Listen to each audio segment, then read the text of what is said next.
अब डिबेट में आता हूं मैं, क्योंकि ये डिबेट का पार्ट नहीं थे, कुछ ही समय का इन्होंने वक्त दिया था।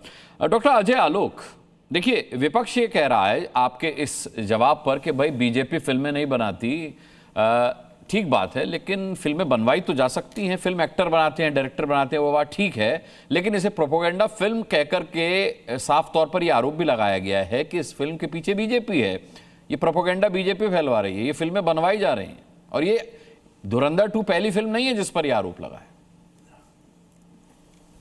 है। कौन सा प्रोपेगेंडा बीजेपी फैला रही है?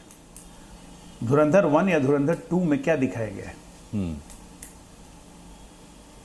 कि भारत को अगर कमजोर करने की कोई साजिश कर रहा है, पाकिस्तान साजिश कर रहा है, जिहादी मुसलमान लोग बैठ के साजिश कर रहे हैं, भारत के अंदर एजेंट लोग हैं जो कि आईएसआई के लिए काम करते हैं। मैं बिहार से हूं, मैं ऑन रिकॉर्ड कह रहा हूं कि शहाबुद्दीन के यहाँ से जो मरहूम शहाबुद्दीन यहाँ जी से जो पकड़े गए थे bullet proof jackets, AK-47 rifle, AK-56 rifles, उस पर आईएसआई का मार्क, पाकिस्तानी आर्मी का मार्क था। तो ये बात अगर जनता को बताई जा रही तो इसमें प्रोपेगेंडा कहां से होता है?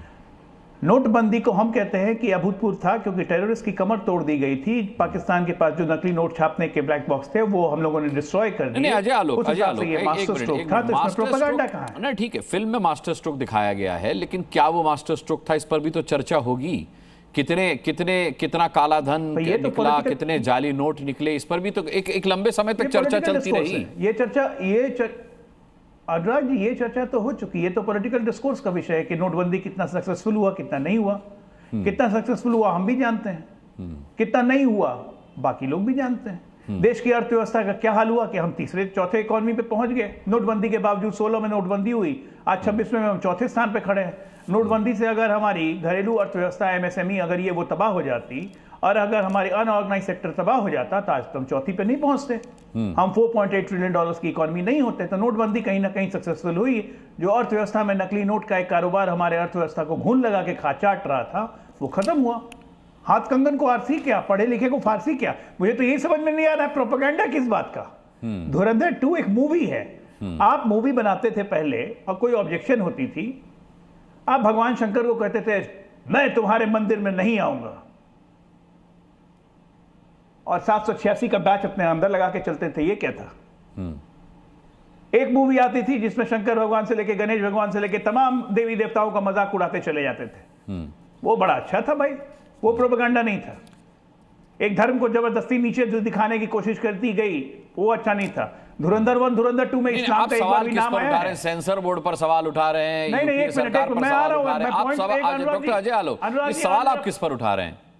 भाई वो फिल्में भी सेंसर से पास होती थी। मैं कोई दावा नहीं उठा रहा हूं, मैं कह रहा हूं धुरंधर 1 धुरंधर 2 बिल्कुल बहुत अच्छी पिक्चर है, पूरे देश को देखनी चाहिए। आप प्रोपेगेंडा नहीं, इसमें बहुत सारा चीज सच्चाई है।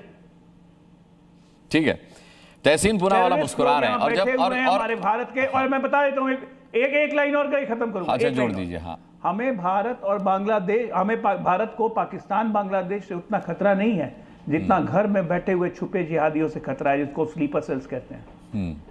हमें उनसे ज्यादा खतरा है, और यही खतरा अब अमेरिका को भी होने वाला है। ठीक है, यही खतरा विश्व में हर देश को होने वाला है। ठीक है, खतरा 10 गुना बढ़ चुका है। ये युद्ध जो चल रहा है ना, ये तो 6-7 दिन में खत्म हो जाएगा। लेकिन नफरत बढ़ गई है। चलिए ठीक है, मैं लौटूंगा। तहसीन पूना वाला मुस्कुरा रहे हैं, और जब तहसीन पूना वाला मुस्कुराते हैं तो मैं जानता हूं उनको, वो अपने चाकू पर धार लगा रहे होते हैं उस वक्त।